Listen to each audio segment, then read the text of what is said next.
Hi, this is Jay. Last name is Gunkelman. I don't usually go by it. And you're listening to me on Neuronoodle Network podcast. You know, if you take the DSM, burn it, and flush the ashes down the toilet, I think you've treated it appropriately. How do you really feel, Jay? it's Oh, it's a false standard to which we're held. Oh, what's the EEG pattern of this diagnostic category? Well, if the diagnostic category was real, I could give you a pattern, but it's not. So I can give you a few patterns. I've been harnessed with the DSM as the standard we're compared to for all these years. And finally, when they declared that it wasn't valid, it was a reliable, highly reliable. You get the same diagnosis multiple times in a row with multiple different people doing the diagnostics. So it's a fabulous, reliable product, but it doesn't predict anything except your billing. So, if you want it as an administrative tool, quit talking about clinical stuff with it. Just bill your patient the way you want to bill your patient, and then let the people that actually look at neurological and psychological function actually deal with the patient.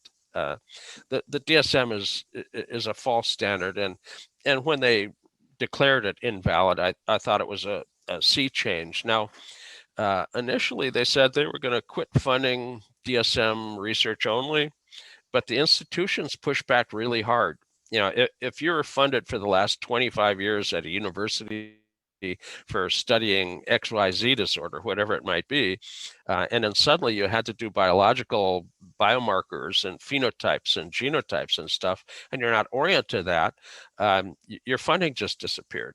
So there's a lot of institutional pushback that people cling to the DSM still, invalid as it is. It's a reliable thing for them to hang on to, and there's a lot of pushback. But ultimately, biomarkers, genotype, phenotype material is where things are moving. And Search domain criteria.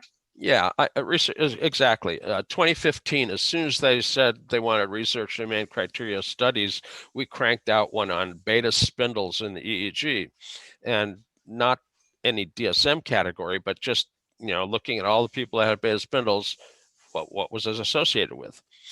The biggest correlation was insomnia.